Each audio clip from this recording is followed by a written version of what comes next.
नजर डालें। सबसे पहली खबर आज के और इस लोकसभा चुनाव से जुड़ी हुई सबसे बड़ी खबर, आज दोपहर 3 बजे चुनाव की तारीखों का ऐलान होना है। अप्रैल के दूसरे हफ्ते से चुनाव शुरू हो सकता है। 6 से 8 चरणों में चुनाव हो सकते हैं और इस बार का लोकसभा चुनाव यूं भी दिलचस्प रहेगा। दरअसल 6 से 8 चरणों में चुनाव होने की संभावना जताई जा रही है और चुनाव आयोग ने बैठक करके सब कुछ तय कर लिया है।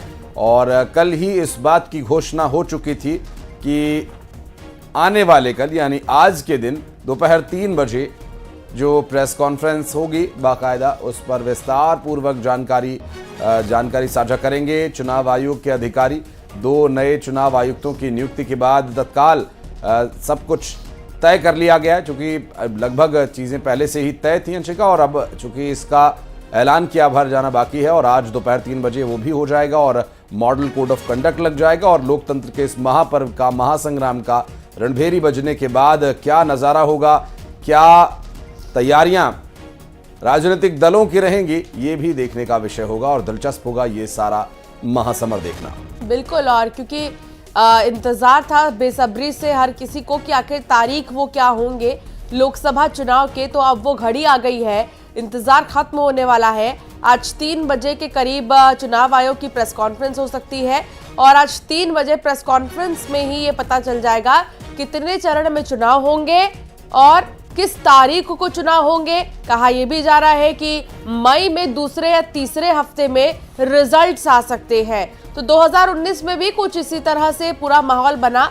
और अप्रैल में चुनाव हुए थे। इसके अलावा 2019 में मई में तीसरे हफ्ते में रिजल्ट्स क्योंकि आ गए थे, तो ऐसे में इस बार भी क्या 2019 की तरह ही तारीखें होंगी या फिर हफ्ते होंगे, ये अभी भी मन में सवाल बरकरार है, जिसका जवाब 3 बजे मिल जाएगा। और जैसे कि चर्चा हमने पहले भी की थी कि मध्य प्रदेश में एक ही चरण में चुनाव हो सकता है, जबकि छत्तीसगढ़ में चूंकि नक्सल प्रभावित क्षेत्र भी हैं, तो ऐसे में वहां 2 से 3 चरणों में चुनाव कराए जा सकते हैं और पूरे देश में करीब 6 से 8 चरणों में चुनाव कराए जा सकते हैं, जिसमें कुछ सीमावर्ती राज्य हैं, कुछ नक्सल प्रभावित राज्य हैं, तो कुछ दूर दराज के पहाड़ी क्षेत्र हैं। तो इन सभी परिस्थितियों को देखते हुए चुनाव आयोग, जो कि पूरी दुनिया में अपनी तरह की एकमात्र संस्था है, स्वायत्त संस्था है और अपने निष्पक्ष और सटीक चुनाव के लिए पूरे विश्व में न जाने कितने ही रिकॉर्ड चुनाव आयोग के नाम है, आज वो प्रेस कॉन्फ्रेंस करके अपनी पूरी ब्रीफिंग देगा,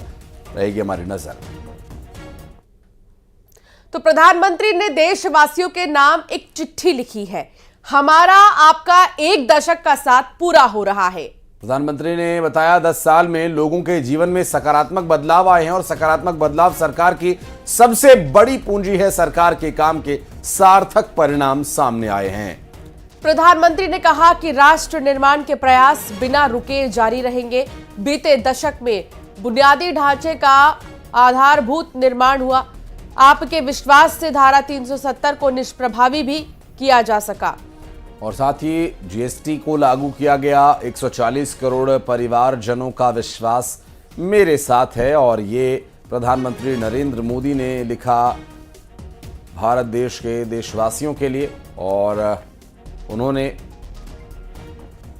बीते 1 दशक की उपलब्धियों का भी जिक्र किया और देश में हुए सकारात्मक बदलावों का जिक्र किया और ये सरकार के लिए सबसे बड़ी पूंजी इसे बताया है।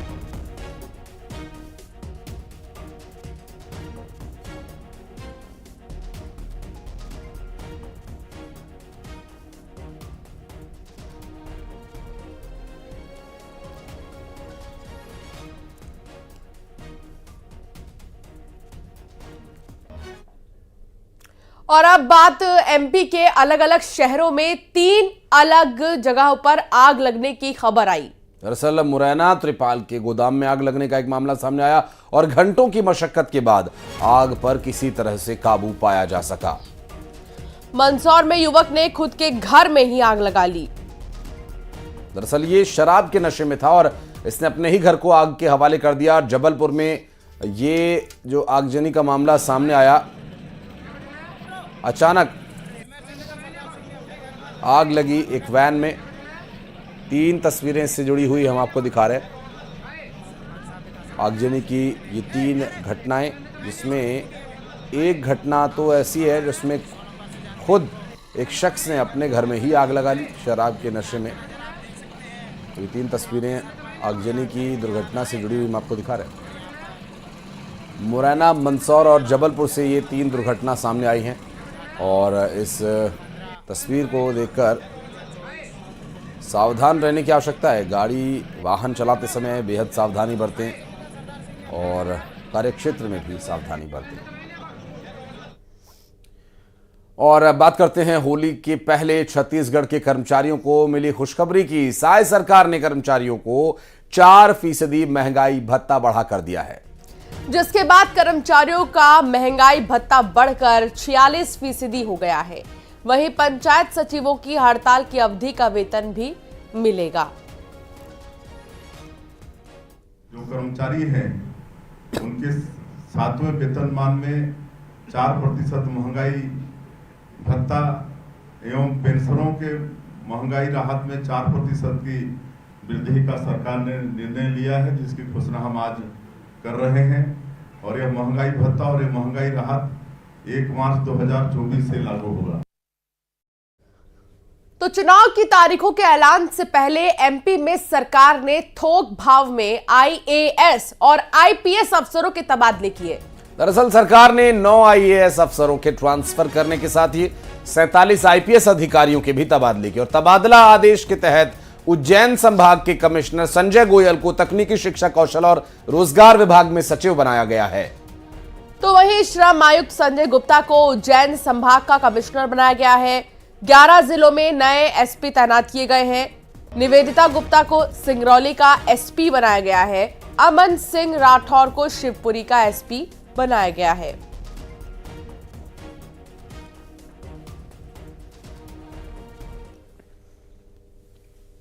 छत्तीसगढ़ में रामनवमी पर छुट्टी होगी। जी हां, प्रदेश में सार्वजनिक छुट्टी होगी और इसके लिए ऐलान कर दिया गया है। सामान्य प्रशासन विभाग के द्वारा आदेश जारी कर दिया गया। पहले रामनवमी पर सामान्य अवकाश होता था। दरअसल चेट्री चंद महोत्सव के लिए सामान्य अवकाश घोषित किया गया है।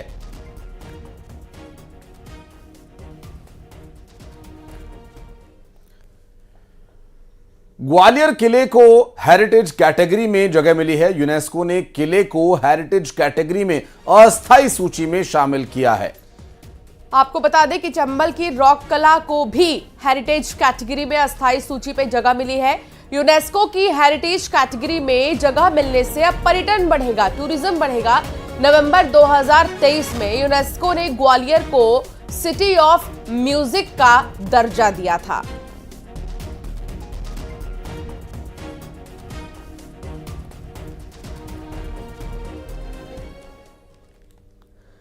छत्तीसगढ़ के बीजापुर जिले में पुलिस और नक्सलियों के बीच मुठभेड़ की खबर आ रही है। दरअसल इंद्रावती नेशनल पार्क इलाके में पुलिस के जवानों के साथ नक्सलियों की मुठभेड़ जारी है और जवानों को यहां 2 नक्सलियों को मार गिराने में कामयाबी भी मिली है। बीजापुर एसपी जितेंद्र यादव ने बताया कि मुठभेड़ स्थल से 2 नक्सलियों के शव के साथ हथियार भी मिले हैं। जवानों ने नक्सलियों का कैंप ध्वस्त किया है। भारी मात्रा में विस्फोटक और नक्सल सामग्री भी बरामद हुई है। पुलिस और नक्सलियों के बीच मुठभेड़ की ये जानकारी बीजापुर से सामने आई, जहां बताया जा रहा है कि अब तक 2 नक्सलियों को मार गिराया गया है, जिनके पास से हथियार और गोला बारूद बरामद हुए हैं। और बीजापुर में 2 नक्सलियों को गिरफ्तार किया गया। माओवादी मिलिशिया के 2 सदस्य गिरफ्तार किए गए हैं। डीआरजी के जवानों ने उन्हें पकड़ा है। गंगालूर थाना क्षेत्र में गिरफ्तारी हुई है और ये बड़ी कामयाबी है। लाल आतंक पर शिकंजा कसा गया है। माओवादी मिलिशिया के 2 सदस्य गिरफ्तार कर लिए गए हैं।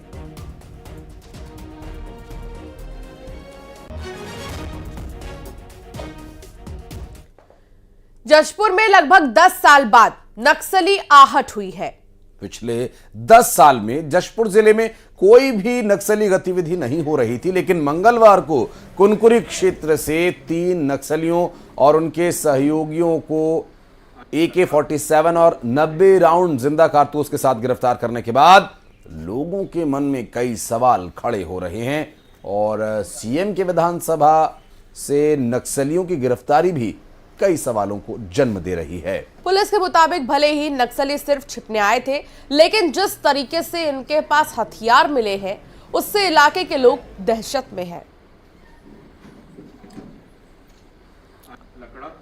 मालूम है कि पूर्व में सरगुजा संभाग और विशेषतया जिला बलरामपुर एवं जिला जशपुर नक्सल प्रभावित रहे हैं।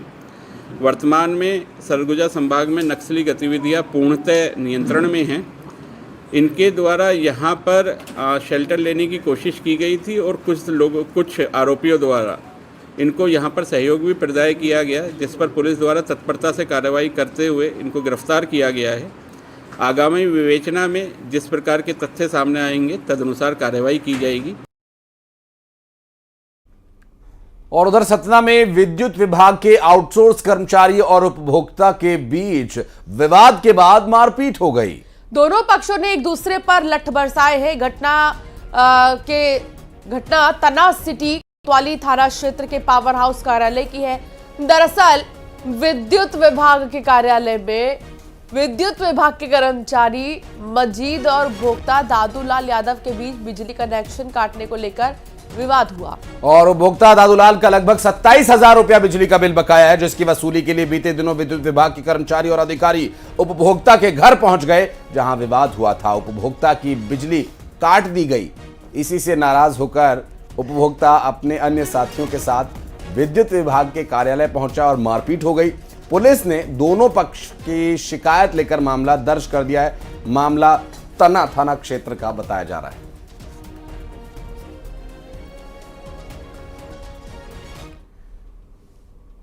और सागर में एक शख्स के साथ बेरहमी से मारपीट का वीडियो सामने आया। दरअसल गाली गलौज को लेकर यह विवाद शुरू हुआ और फिर युवक को जमीन पर गिरा कर पीटा गया। वीडियो वायरल होने के बाद पुलिस हरकत में आई है और 3 लोगों को हिरासत में लिया गया है। मामला मोती नगर थाना क्षेत्र के रामबाग मंदिर तिराहे का बताया जा रहा है।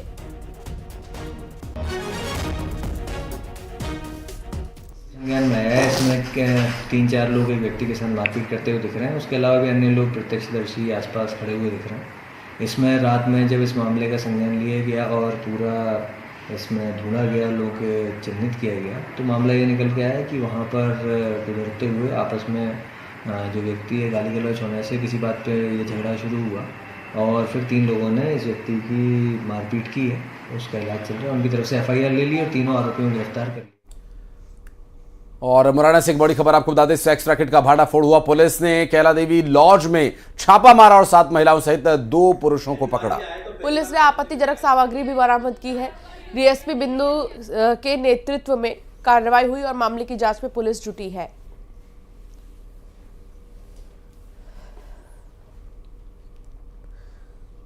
तो वहीं मुरैना में ही बदमाशों के हौसले काफी बुलंद है। बीएसपी नेता कुलदीप सिकरवार के घर पर फायरिंग की गई है और एक शख्स के पैर में गोली लगी है और आपको बता दें कि गंभीर हालत में इसे जिला अस्पताल से ग्वालियर रेफर करना पड़ा। 1 दर्जन से अधिक नकाबपोश बदमाशों ने वारदात को अंजाम दिया।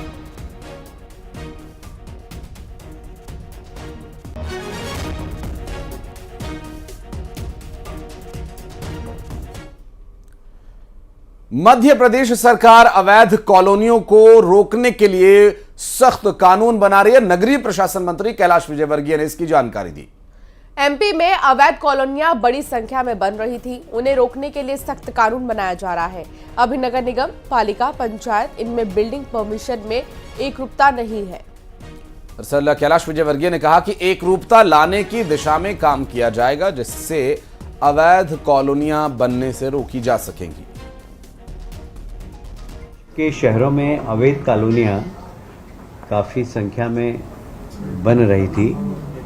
इनको रोकने के लिए हम कड़े कानून बना रहे हैं और जो अवैध कॉलोनी काटेगा उस कॉलोनाइजर के खिलाफ भी व्यक्तिगत रूप से सख्त कार्रवाई करेंगे, जिससे कि अवैध कॉलोनियों का निर्माण रुके।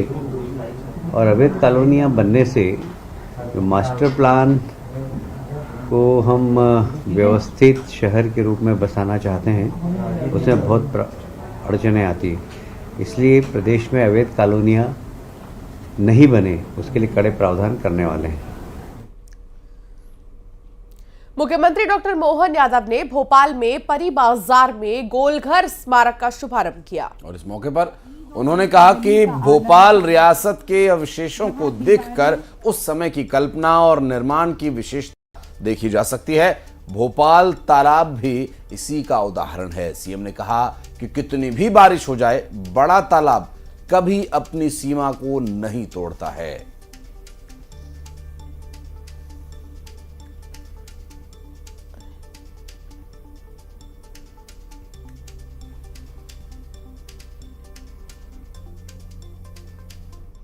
उद्घाटन के अवसर पर आए हैं। मैं अपनी ओर से इस प्राचीन विरासत के लोकार्पण के लिए बधाई देना चाहूंगा पुरातत्व विभाग को, टूरिज्म विभाग को, और ये उम्मीद करेंगे कि जिस प्रकार की रचना बनी है इसकी रोजमर्रा की जिंदगी में लोग आकर के देखें, इसका उपयोग करें, इस निर्माण को समझे, इस विधा को समझे। मेरी अपनी ओर से बधाई। और छत्तीसगढ़ में न्यूज 18 की खबर का बड़ा असर हुआ। राशन कार्ड्स बनाए जाने की तारीख अब आगे बढ़ा दी गई है और अब 30 अप्रैल तक राशन कार्ड बन सकेंगे। आम नागरिकों की सुविधा को ध्यान में रखते हुए ये फैसला लिया गया है। पहले 15 मार्च तक आखिरी तारीख थी, लेकिन अब इसे बढ़ा दिया गया है।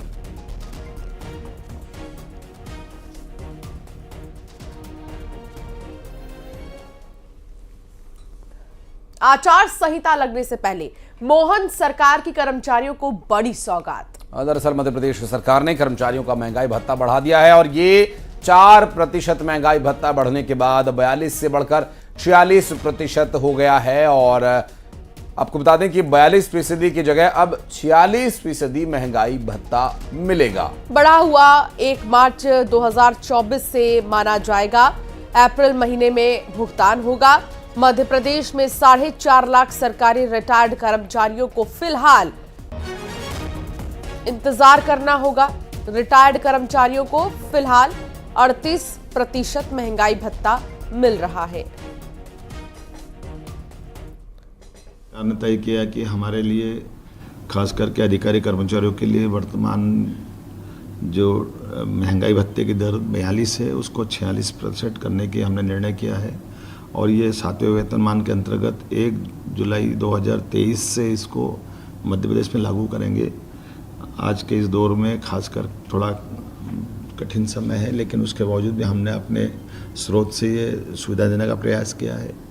उम्मीद करेंगे आने वाले समय में इसमें और वृद्धि करें। मेरी अपनी ओर से सभी अधिकारी कर्मचारियों को इस वेतनमान के आधार पर महंगाई भत्ता देने की बधाई।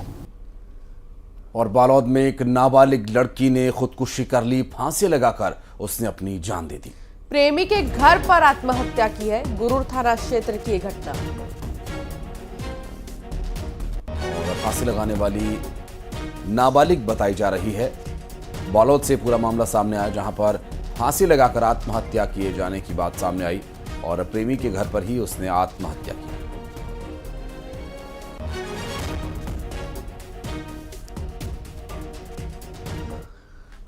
और अब बात दमोह की करेंगे, जहां के जागेश्वर नाथ धाम बांदकपुर में भगवान के दर पर पहुंचकर महिला ने प्राण त्याग दिए। दरअसल दर्शन करने के दौरान माथा टेकते ही महिला के प्राण निकल गए।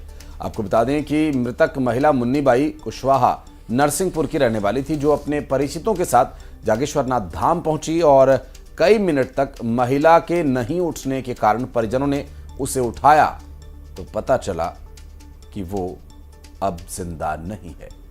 और इसका एक सीसीटीवी वीडियो भी आप देख सकते हैं कि यहाँ पर महिला माथा टेकने जब गई तो उसने साष्टांग सिर झुकाया और फिर वो उसके बाद उठी ही नहीं।